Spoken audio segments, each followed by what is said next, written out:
नेपाल अब भूमि से ऊपर अंतरिक्ष की तलाश में निकल रहा है। नेपाल के लिए सबसे बड़ी उपलब्धि इसलिए है क्योंकि ये पहला टाइम होगा जब वो अपनी खुद की यहाँ पे सैटेलाइट सिस्टम के ऊपर वर्क करेगा और उस आकाश के उस ऑर्बिट के अंदर अपने झंडे के साथ यहाँ पे सैटेलाइट लॉन्च करेगा। आखिरकार इस सैटेलाइट के काम क्या होंगे ये भी जानना बहुत ज़्यादा जरूरी है।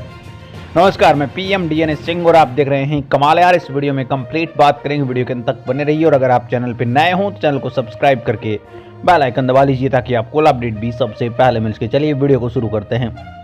दोस्तों, आपको याद होगा नेपाल ने आज से 2 या 2.5 साल पहले एक सैटेलाइट लॉन्च किया था, जो कि पहला उनका खुद का यहाँ पे सैटेलाइट था, लेकिन उसके अंदर मैन्युफैक्चरिंग अमेरिका के द्वारा करी गई थी। उसमें पहला होने का कारण ये था कि नेपाल ने अपना स्पेस के अंदर जगह डिसाइड कर ली थी और उस जगह को नेपाल के नाम कर दिया गया था कि इस स्पेस के अंदर, इस क्लाउड के अंदर आप अपने सैटेलाइट को लॉन्च कर सकते हैं, ये आपका ऑर्बिट है।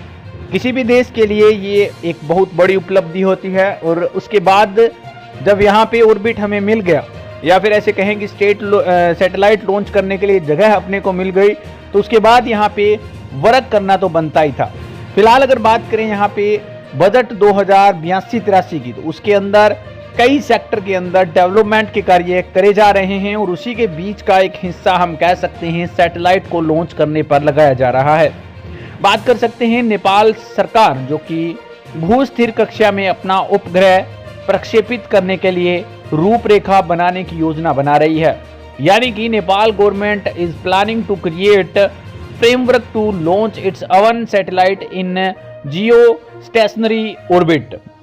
इससे यहाँ पे फायदा ये होगा कि नेपाल को नेटवर्क दूसरों से नहीं लेना पड़ेगा, जिससे एक बहुत बड़ा फायदा हो सकता है। दूसरी बड़ी बात यह है कि सैटेलाइट यहाँ से अलग अलग तरह की बातें कर सकते हैं, जो कि एरिया व्यूज के हिसाब से कह सकते हैं। क्लाउड के अंदर डाटा खुद का होगा तो वो दूसरों तक नहीं जाएगा।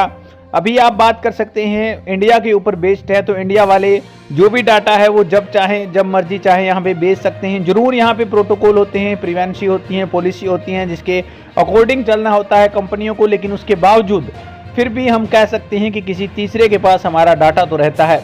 और कोई तीसरा कब तक भरोसा कर सकते हैं उसके ऊपर?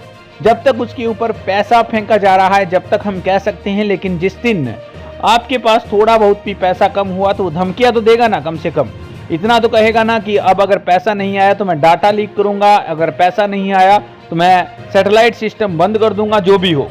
तो इससे अच्छा है कि आपके खुद का यहाँ पे सैटेलाइट सिस्टम हो। ये सबसे बड़ा यहाँ पे बजट का एक पहलू नजर आ रहा है, जिसके अंदर अपनी ऑर्बिट के अंदर अपनी सैटेलाइट को लॉन्च करने का, जिससे नेपाल को बहुत सारे सेक्टर के अंदर फायदा होने वाला है और टेक्निकली नेपाल इंप्रूव करता हुआ दिखाई देगा। पूरी दुनिया के अंदर ये चीज़ें फैलेंगी कि हाँ, नेपाल भी उसी दुनिया का एक हिस्सा है या फिर टेक्नोलॉजी के उस क्षेत्र के अंदर ग्राउंडेड एंट्री कर चुका है, जो कि एक्चुअल में आज देश कर रहे हैं या फिर एक्चुअल में आज देश बनना चाहते हैं, उस क्षेत्र के अंदर कदम रखना चाहते हैं।